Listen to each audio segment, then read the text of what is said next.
Good evening, ladies and gentlemen. Turner County Board of Education. Here's your agenda for this evening. It is 3 pages, so you'll have to bear with me as I turn the page. Pause the video if you need to. Page 1. Page 2.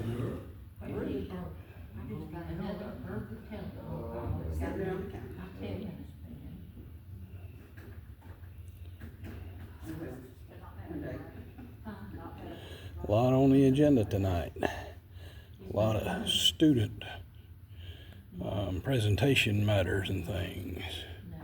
Page 3, just a moment. We'll be right with you. And sitting in the screen, I'll tell you those people in just a second. There we go. And there you go. So, Superintendent Christy Ray, Chairman David Mathis, Vice Chair Sandra Blue, Cornelius Ball, Ann Kendrick, Sam Brown. Mr. Brown has served on the Board of Education for well over 20 years now. And at the desk right here, in just a bit, will be the attorney, John Holland, who has just entered the building. And very unusually tonight, I'm going to pan around and show you this. Nobody's here. I don't believe I've ever attended a regular session of the Board of Education where there has been no one attending. You hear that squeak of my tripod there. Sorry about that. Anyway, the meeting will be starting momentarily.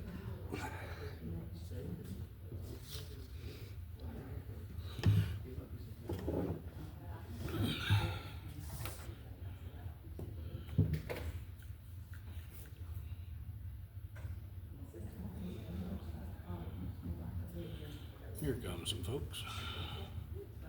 Staff.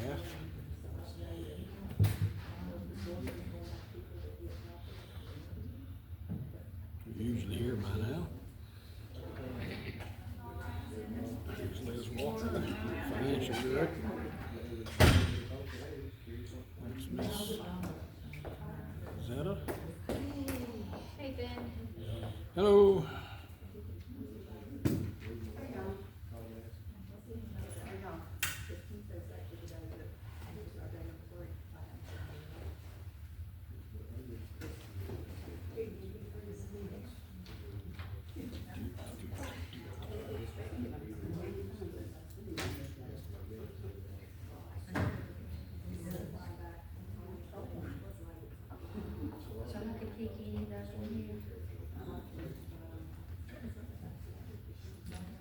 He let me do that.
Hi, John. How are you? Wonderful.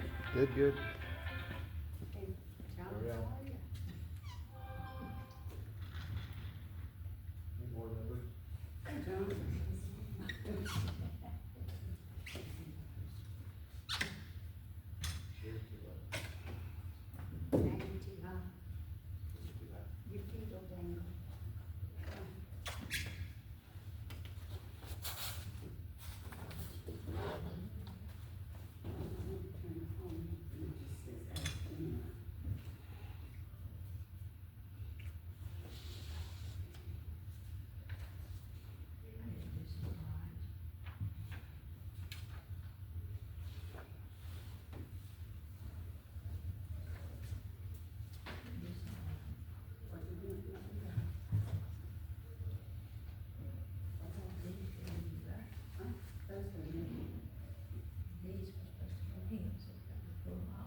Good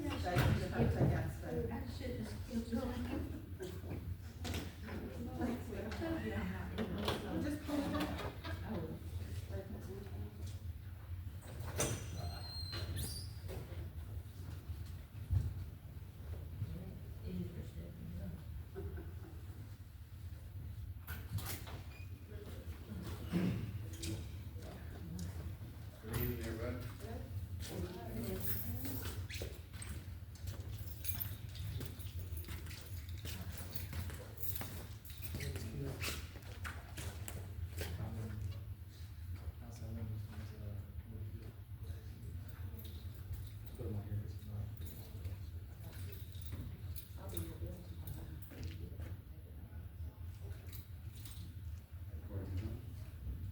Like most of the benches.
All right, well, it's 6 o'clock.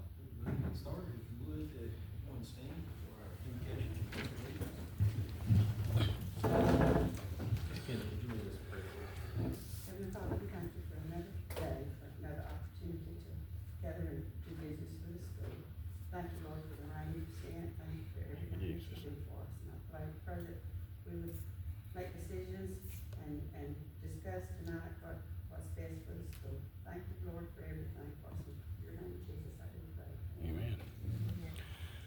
I pledge allegiance to the flag of the United States of America, and to the republic for which it stands, one nation under God, indivisible, with liberty and justice for all. Amen. Thank you, Ms. Kennedy. We will review our proposed agenda for the October 16th, 2025 regular meeting of our call to order and education pledge. The agenda in front of us, we have some student staff recognition next week. We'll be here next week. Okay, they'll be here next week. And the school accreditation certificate will also be presented at that time. Okay. And then we have some 4-H forestry judging contestants.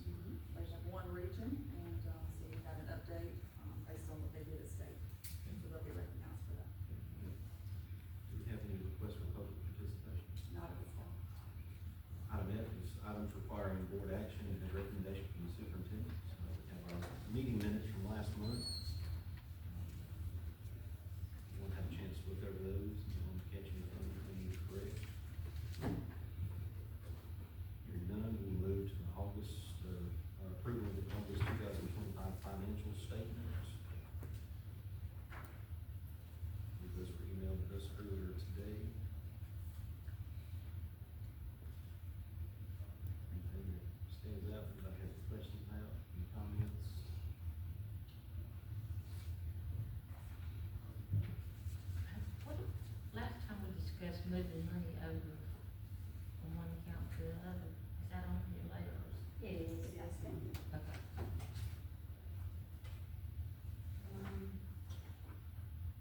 Yes, it's number 10. Okay. I see that. We also have the SPOS budget, approval of the new middle high budget summary, county plant reconciliation.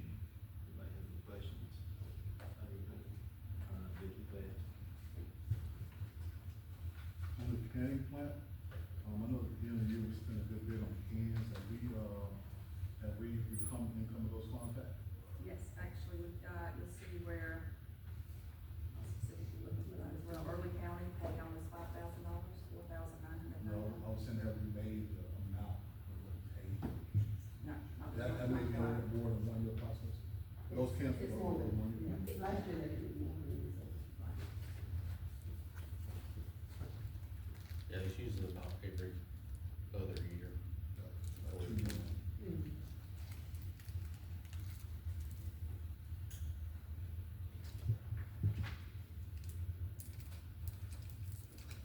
Item 6 is the adoption of the 5-year local facility resolution. So this plan has to be completed every 5 years. Our current plan expires in June of 2026, and it is about a 6 to 8 month process. So I've already been working with Leonard McCoy to start that facilities review process. So once y'all sign this, or actually once the board chair signs this, requisition resolution, we will, get that process started with them next week.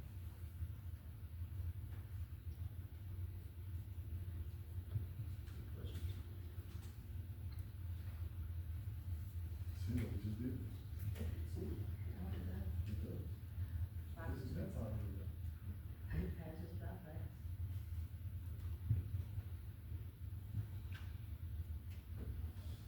Item 8 is the approval to update, regulation DJUR1, which is purchasing regulations to raise the micro purchase from less than 1,500 to less than 5,000.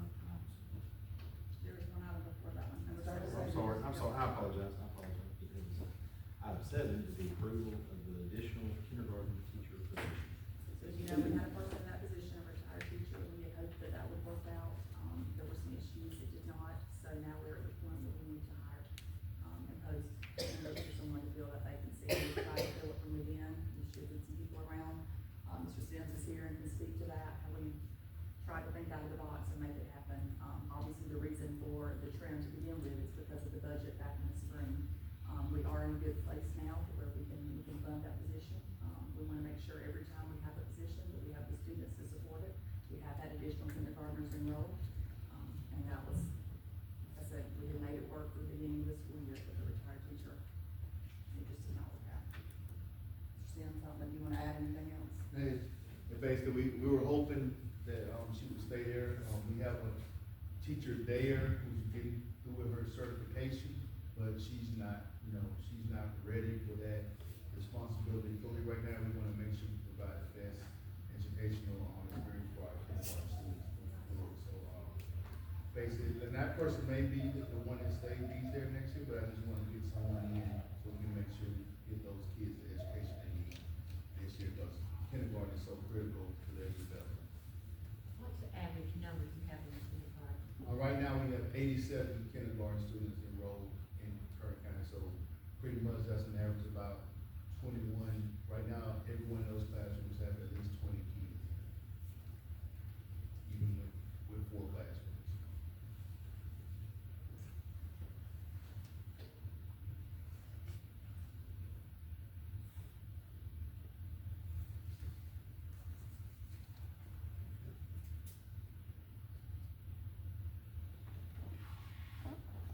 Next is item number 8, and I'm not gonna read all that again.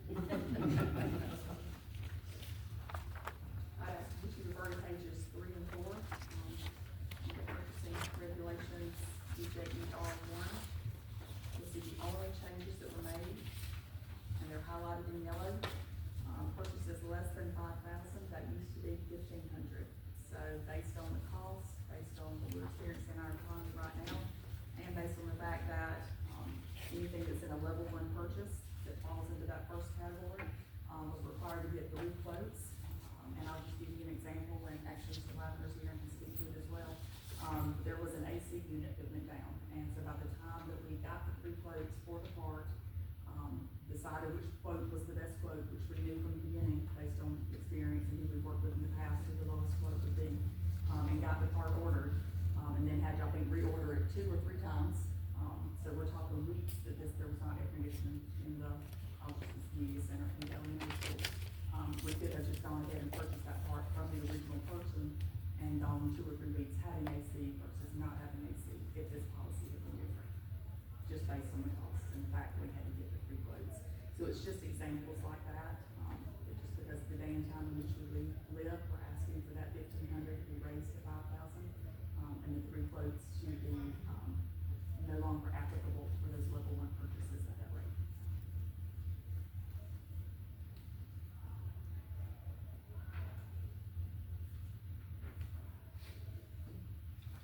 Questions, comments, concerns? Obviously, anything over 5,000 would still require the 3 quotes, and we would still adhere to that same policy. So we're just looking at level 1, which is what we want. Level 2 and above still has all the 3 quotes, and you can see that at the top of the competitive quotes, the top of page 4.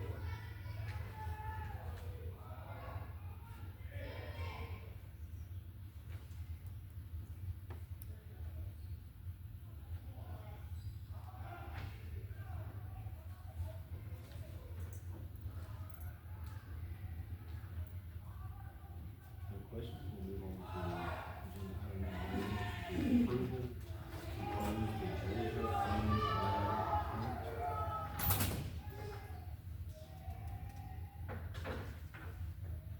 Ms. Walker, do you want to elaborate if you have any questions about that? Any questions about the Georgia Fund 1 account? About closing that?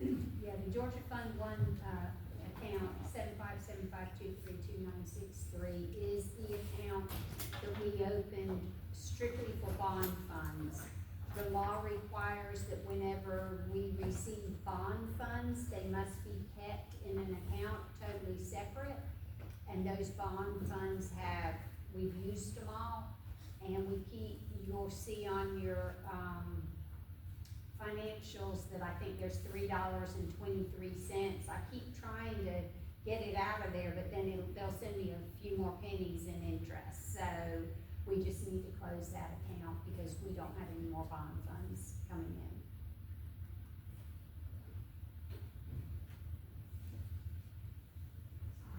in. And if I might back up to that last, number 8, just for a little reference on DJE R1, the federal programs as a whole came out and they have upped their micro purchases to $10,000. And that's why we started looking at this one. Like Ms. Ray said, given the times, a lot of purchases are well over 1,500. We didn't want to do the same as the federal, because if you start making purchases for $10,000 without quotes, we can run through money real quick. So we did, several of us, the directors, got together and said maybe 5,000 would be a good compromise.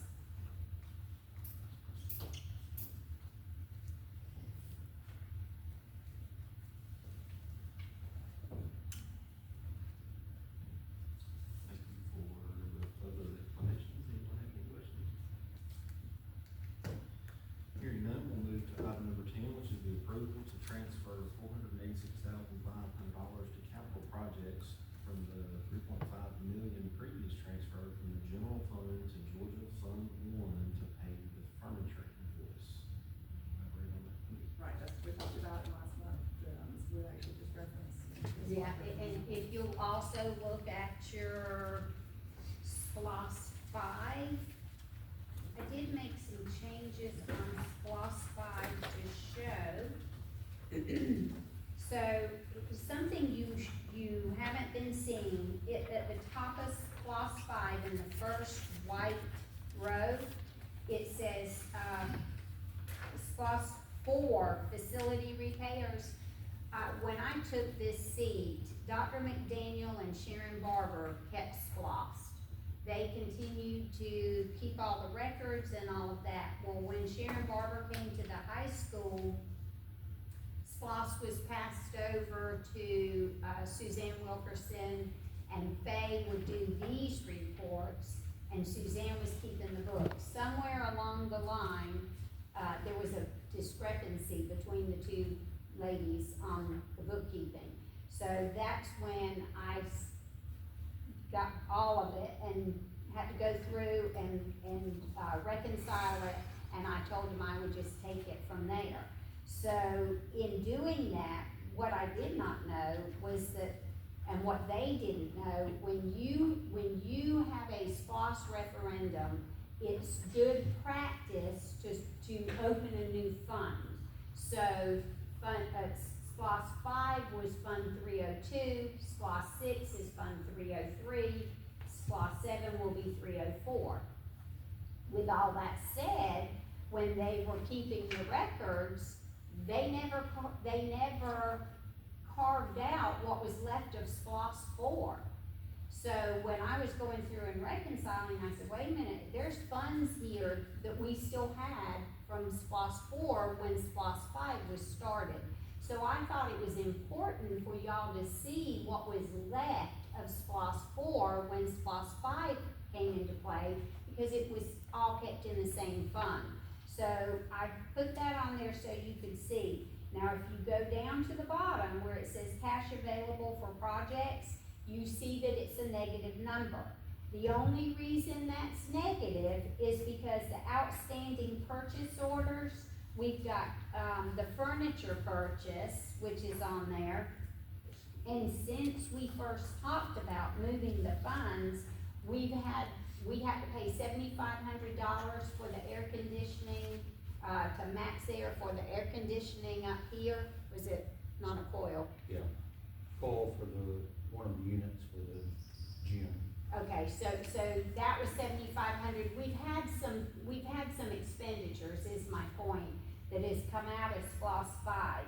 And so we're not really in the negative. That's just taking off. If we paid all the outstanding POs, then you would see we would be in the hole. But we will be moving funds into that from somewhere to cover those expenditures, if that makes sense.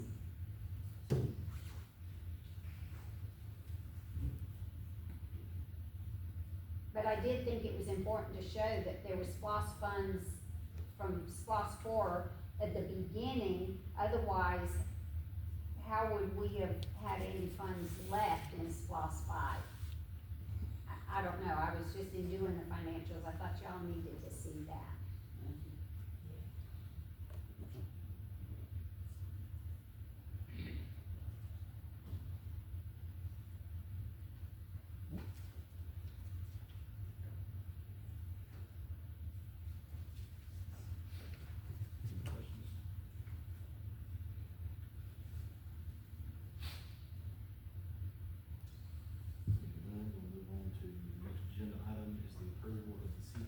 Students overnight field trip to Columbus, Georgia on November 20, 2025, and come from Ms. Holt. So this is their work readiness fall leadership conference. It'll be 4 students, 2 adults. There'll be a male and a female chaperone, and it is overnight. So I'm asking for your approval at next week's board meeting.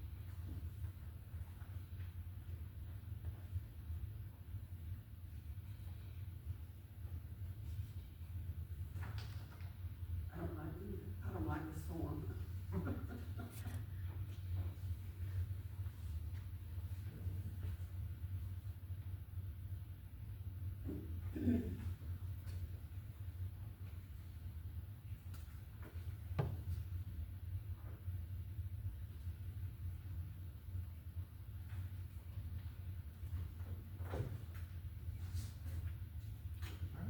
Item G is information items from the board. We'll start with construction update. We got number 12.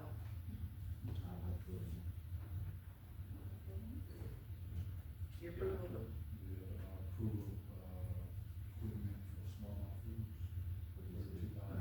Do not have the 12 in there. Sorry, y'all.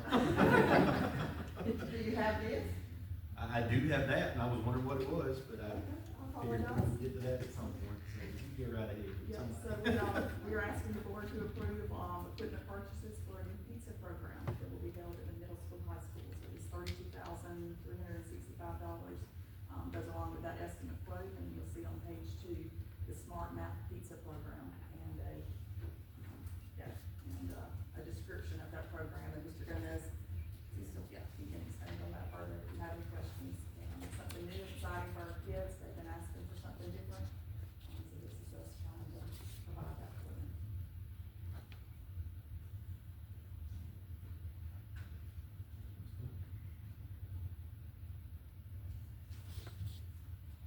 You guys have any other questions on that? Any questions? Kids don't do it. Come with the pizza. It's pretty much a pizza, it's about 7 inches, those are required amount of whole grains and, meat alternate. And even other school systems have used this to increase their participation rates. Like for example, in Grady County, their middle school has about 600 kids, and when they brought this in, there were about 300 and some of them were actually eating, the pizzas. And pretty much you just gotta take a pizza and a fruit or a vegetable, and they're good to go. And But the kids don't do it, do they? Kids don't do this. But we'll make them vote. Staff does. Staff is, yeah. Okay. I'm smart enough. Yeah, just smart mouth.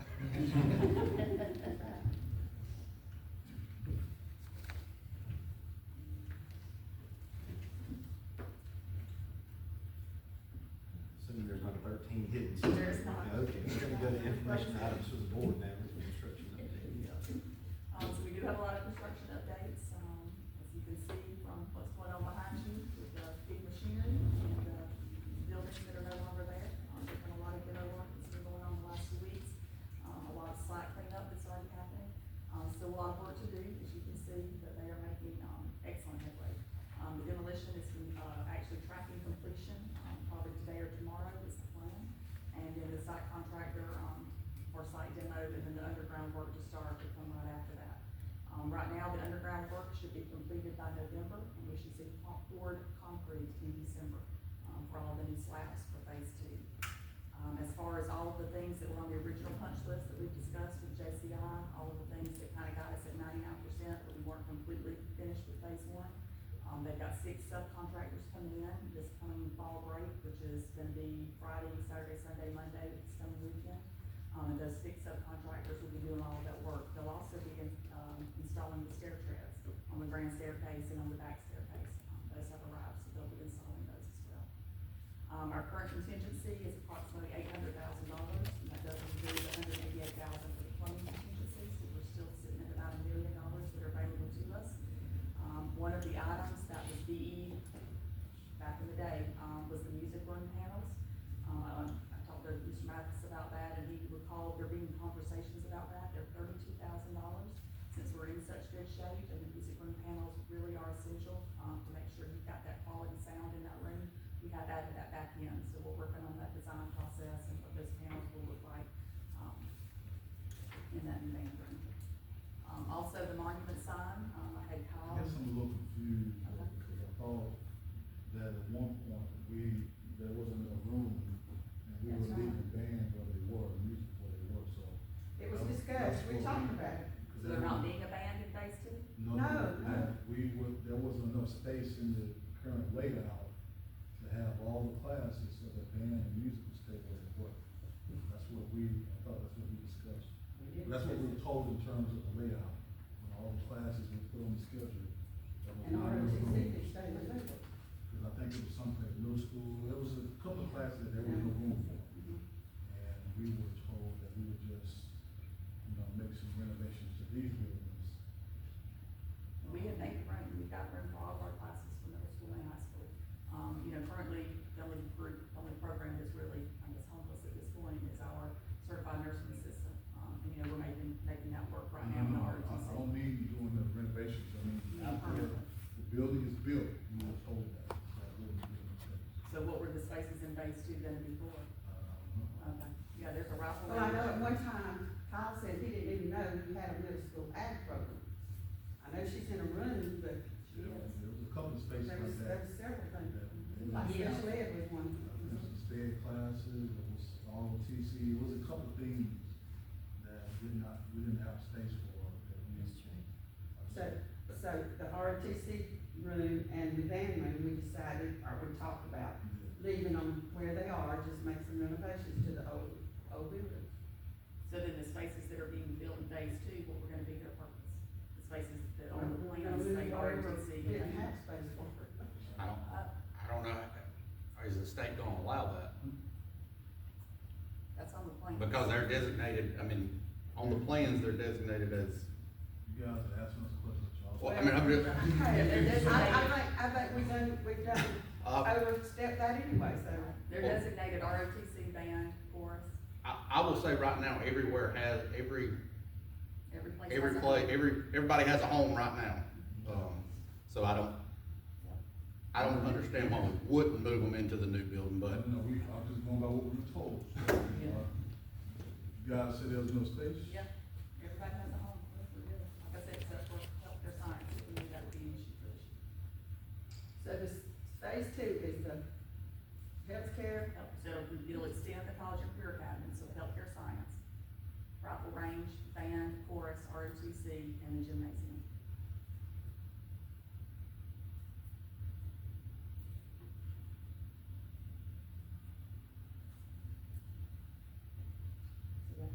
so what are we gonna do with the old band room?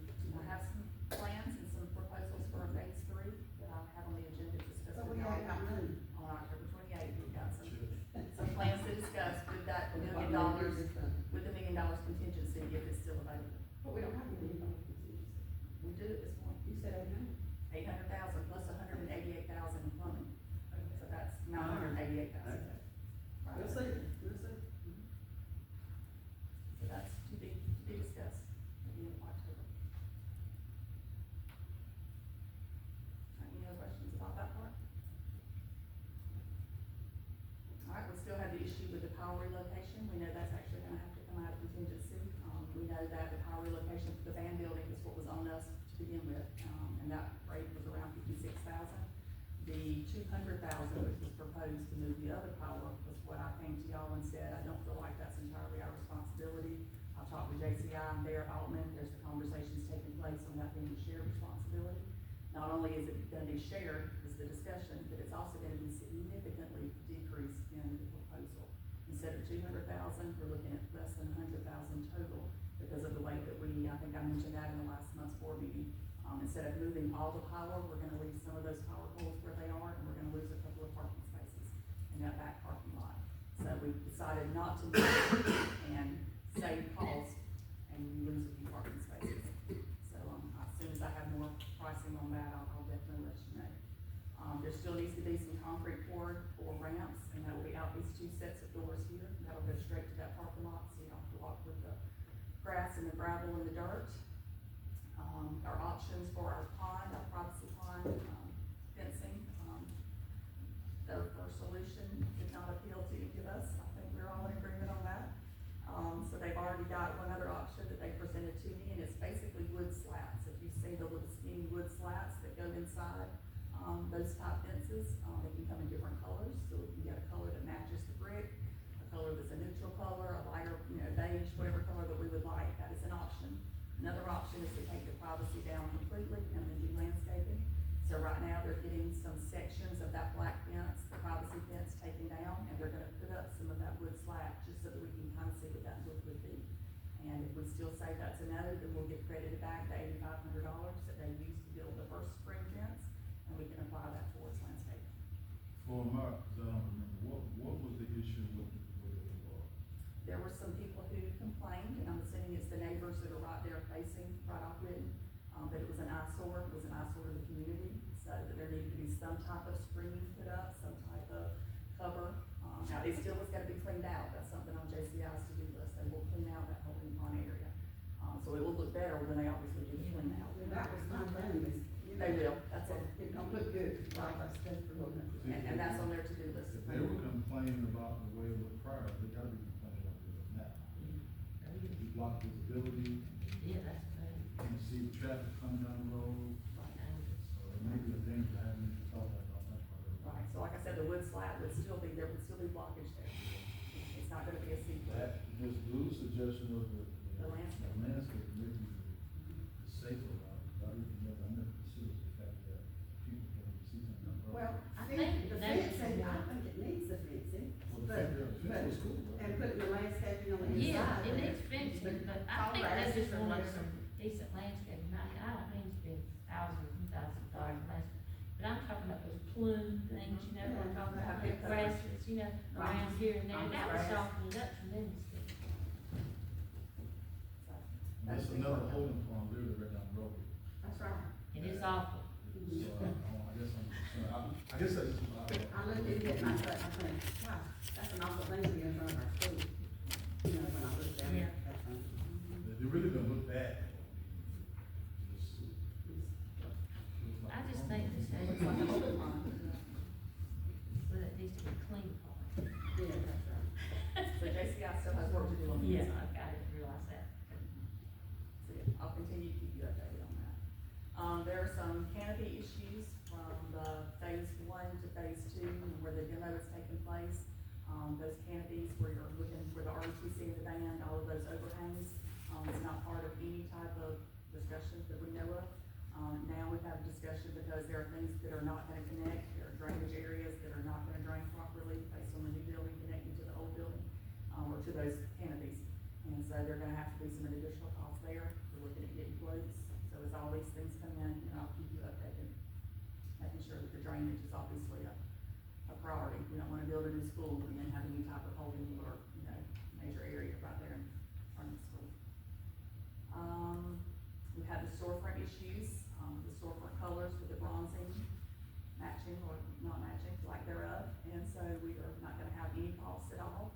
Turner County Schools are not gonna be responsible for any of that, and there will be matching done, whether it's complete replacement or whether they come in and do some type of painting with the anodized paints, and so that will be fixed, and again, that's something that will have to be taking place over the next probably few months, because that storefront, I think, took 3 months for them to make, that was the length of time for us to get it. So that is on the to-do list for JCI as well.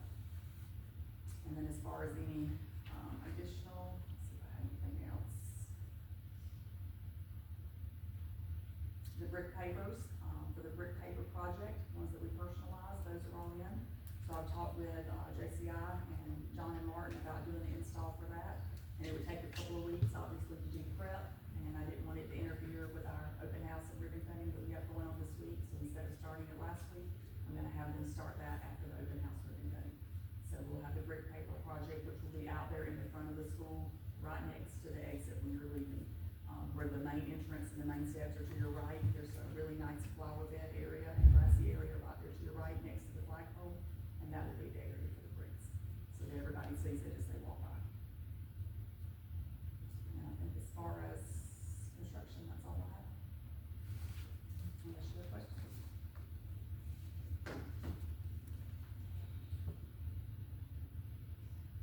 Hearing none, we will move on to the IT update. So, IT has been a concern, we have heard, from several board members and several other people that obviously cell phone coverage, connectivity, intercoms, and there were some things that just were not working properly the way that they should. So I put Ms. Thomas on that, and she literally went door to door, and you'll see this report, from her, and it actually goes through specifically that she talked with every single person in the middle school and the high school, made a report of what their connectivity issues were, if they had any, and if they didn't, made note that they were good to go.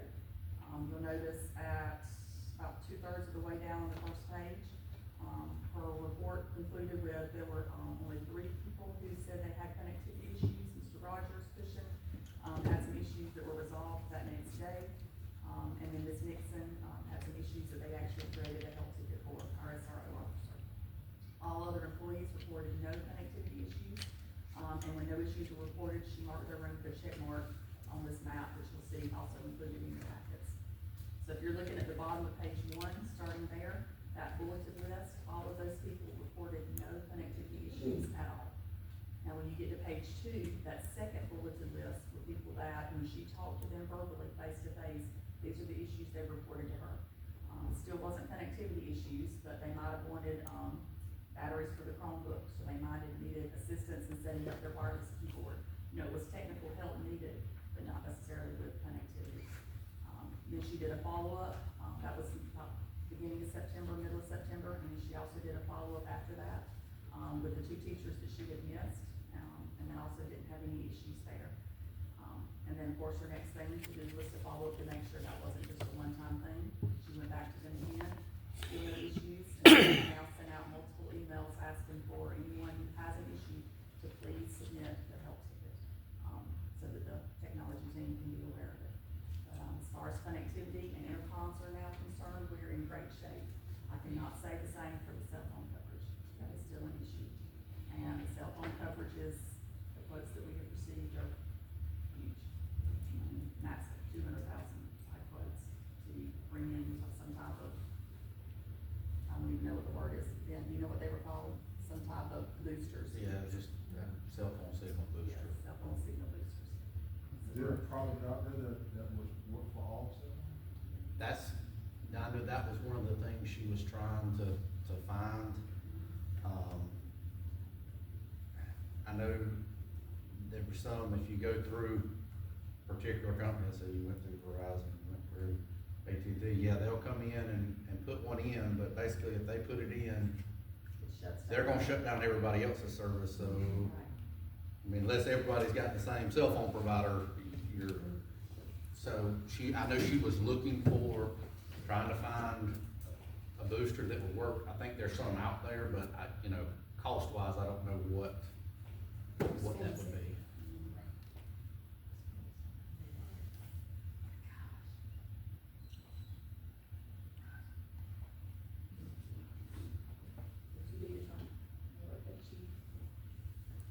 When we have the earnings. All right, also within your packets, you have the Community and Schools Impact Report, and this is from August. You can see the Community and Schools, program, what they have offered as far as whole school services, the dollars that they've invested in our school. You can see where they purchased 120 clear book bags, underwear for our students, shoes, t-shirts, joggers, with a clothes closet, pens and pencils. They've also purchased 150 kites to donate to Turner County Elementary, and they're currently in the process of scheduling a date for Reality U. And Reality U is actually something that we've done in the past, and I've done in former systems as well, and it's a great eye-opener. It's a great experience for our students, for them to see how far their money will go or won't go, based on careers, based on choices, based on college or no college, based on decisions with children, cars, insurance. It's definitely an eye-opener with how far your money will go, and how to make good choices. So we're excited for that to get scheduled. Let's see, next up, I have the $10,000 sports gear athletic grant. As you know, I have challenged all of our directors, all of our staff, teachers even, to pursue competitive grants, because wherever we can take advantage of that competitive grant money that's out there in the United States and available, that just gives more resources and more benefits for our students and our folks here in Turner County. And this is one of those grants that, Coach Raymond took advantage of, applied for. We've now received $10,000. Right now, the plan is for cross-country uniforms, softball pants, Nike shoes, middle school track, basketball, sports bras, and some referee fees. So wherever we can meet the need, wherever we can support our athletics teams, we'll absolutely do that. So just the latest grant update, and not the only one. They're coming in, and in October, we should hear from 2 or 3 really big grants that we've applied for. So I look forward to being able to give you some good news for those as well. We have our GSBA conference, and workshop coming up in December. I think Mr. Ball and I will be the only ones attending in person, everyone else will be attending virtually. You have your updated athletic calendars. We've already given you the flag football schedules. We're actually giving you updated flag football schedules. Flag football seems to be very fluid, is the best way to put it. So schedules have been made, games have been confirmed, and then their teams are brand new, just like our team is brand new, and then things happen, and we have to reschedule. And so that's the reason for the updated JV and varsity flag football schedules. We were supposed to have our first game actually today, so now that's been pushed to about a week and a half from now. We have another exciting program starting at elementary school, our Boys to Men program. They'll meet for the first time on Monday, October 20th. They'll have monthly meetings with guest speakers. It's basically to help our young men grow grow in competence, leadership, responsibility, and just encourage to promote what they've already started at elementary school and what they're doing a great job of as far as building leaders, at that young of an age, so that they continue to show those leadership skills throughout middle school and high school. Our Victoria Evans Memorial Library update will come, she'll be here next Thursday on October 16th. Mr. Joyner has submitted our 25-26 GSBA safety grant, in the amount of $5,000. And that $5,000 grant, I don't know if you have a packet, or the grant in your packet, but it's for first aid kits for our CTA labs, an eye wash station for one of our CTA classrooms, front desk iPads to help with safety and security, and an AED machine for the wrestling room. So that will be what's purchased with those $5,000 funds, grant funds. I think that's all the information, Sharon, that I have in that section. Unless you have questions.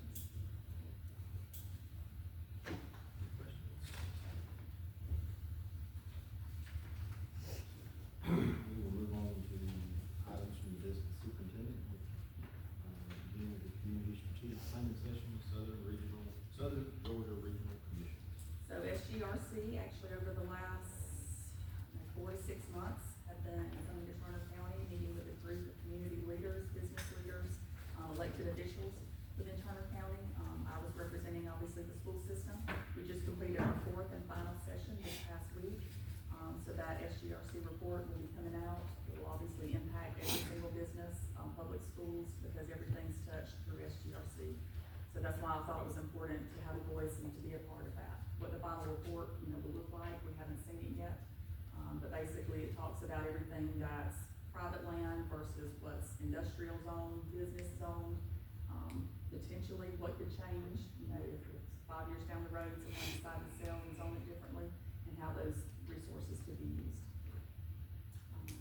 And then as far as the school zone lights, SRO Chief and I went to the city council meeting last Thursday, had a great presentation.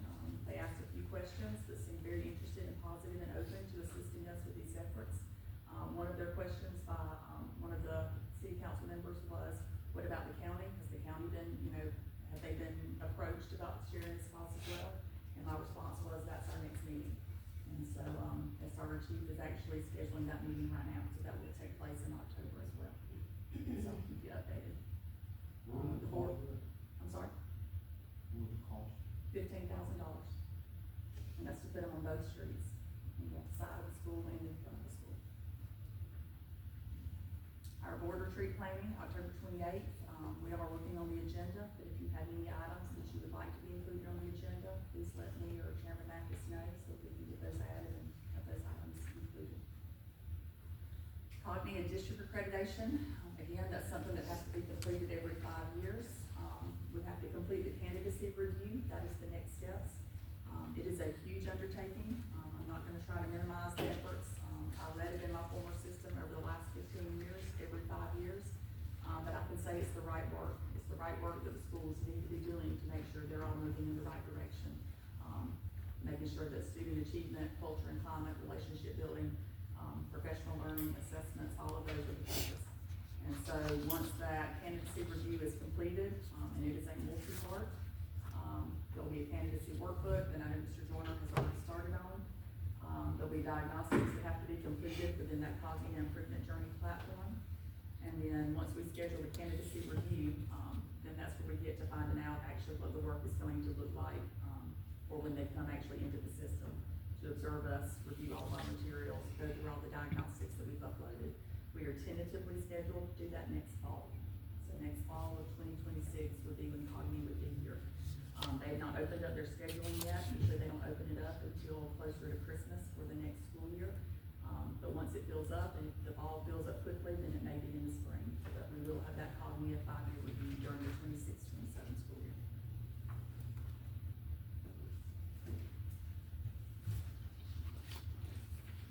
Superintendent Student Advisory Council, I am very excited to say, we received 71 applications, which is twice as many applications as we received last year.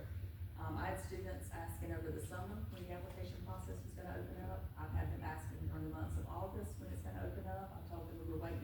September, because student councils would have been, selected by that point, homecoming would have been over by that point, and I didn't want any of the applications to get confused or mixed with any of the other ones. And so as soon as I opened it up, within a week and a half, we had 71 applications. It's amazing to see what these kids are interested in, to see what's important to them, to see what they won't change, what they think needs to be fixed within their schools. And so, I'm gonna bring the community together. We have a selection committee that will come together this Wednesday. And, we'll narrow that 71 down to 16 to 24. So we'll have 2 to 3 representatives per grade level between grades 5 and 12. Just a reminder, we've got our ribbon cutting grand opening for our new middle school, high school, as well as our new Titan Regional College and Career Academy, both happening tomorrow night. So it'll actually be 2 ribbon cuttings. We'll do the one out front on the main steps, that ribbon cutting, take pictures, do all the stuff, and then move inside, and then do the College and Career Academy ribbon cutting afterwards. Technical College System of Georgia folks will be here, as well as BSU, Firegrass, Southern Regional representatives as well. So, we're excited about that. It's actually also 5 o'clock. 5 o'clock. The doors will open at 4:30. We'll have cheerleaders, we'll have the band, we'll be welcoming parents in, because it's also gonna be a parent, engagement, Title I engagement night. So we're excited about having everybody come in. We have some of our student council leaders, they're gonna be our high school leaders, they're gonna give tours and kind of give everybody, first looks that haven't been to the building yet. So we're excited about giving them those leadership responsibilities. By law, we have to do several safety intruder drills. We have to do monthly drills as well. The intruder drill that I'm referring to in letter G, is the one that we did last October, where we brought in everybody. We had the California, we had EMS, we had fire, we had police. We did a collaboration with everyone. So we're looking at scheduling that again for this year, for the middle school and the high school. So as soon as I have that date, I will get that to you. Speaking of drills, so, at the safety workshop, one of the things that kind of stood out to me, was, it happened in Atlanta, where the incident happened while students were out on the playground, and none of their plans actually, considered kids being outside when something happened. So you make sure that when we're doing these drills, that, it's not at the perfect time, it's at time when there may be kids outside. So, because otherwise, if we're not telling them what to do when they're on the playground, or when they're on the bus, because it could be very easily that, something could happen on the bus, so we're not planning for those things, it's kind of hard to respond to. You're right, absolutely right, and that is an excellent point. We've already had those conversations. The August drills, I will go ahead and tell you, because it was the beginning of the school year, students new in a building, new teachers, new students, in classrooms that they had not been in very long. It was ideal as far as the timing. We even made sure that any special needs students who may have been, triggered in any way by the loud noises, the strobe lights, we actually removed them from the building before the alarms even went off. So we made it the perfect controlled environment, which it won't be, if something happens. The drills from this point forward, we'll have ones planned during lunchtime, during transition time when they're changing classes. And it's now, because of what happened in Valdosta, it's been suggested we actually have drills for when we're dropping off kids in the morning and we're leaving in the afternoon, because obviously that's gonna happen in Valdosta was during pickup. So, yes, sir, thank you for that point. Because I know that you do have kids that are, wrong with lights and things, but Right. in a real situation. Exactly, it can cause seizures, but in a real situation, that's absolutely what can happen. But we need to make sure all of our students are trained to know where to go and when to go, if that worst case scenario ever occurred. Yes, we absolutely will not do them during protected, ideal, controlled environments. Yeah, we'll make sure it's during things that, will require us to make sure we've got all of our thinking hats on. Next on the list, pre-K reading week started this week. We had readers in all of our pre-K classrooms. Thank you, Mr. Mathis, for volunteering to read. If any of you have time this week and would like to come into the pre-K classrooms, like to come into the schools, we can get you scheduled for a time to read. We would love to have you do that. I've already mentioned about flag football starting. We're excited about having a new sport, so we encourage you to, once those games start, to come and support our flag football team. I started my district-wide classroom observations that I completed last year 2 different times. I've completed 44 so far with individual effective feedback to each one of the teachers after leaving the classroom. I can say that, in all honesty, in all transparency, what I was seeing in the spring was better than what I'm seeing in some of the classrooms right now. But some of the teachers who struggled last year, I'm seeing tremendous gains with how they're performing in their classrooms right now. So we're going through the classroom observations, the principals are already having their TEAS, pre-conferences, they're doing their walkthroughs as well. We have our academic coaches, our teacher support specialists are providing support and feedback. So we're doing everything that we can do to make sure that tier 1 instruction, bell to bell, is being enforced. I'm also excited to say I was selected for the Superintendent Workforce Leadership Academy. This is a statewide initiative. There were only a few superintendents selected in all of South Georgia, below Macon. The only information that I have about it at this time, it actually starts in the middle of October, is when I will go to the academy, to actually get the first rounds of experience. But basically the focus is to take all of that workforce initiatives, all of that new information, bring it back to our community to make our workforce stronger, through initiatives that the school system can support.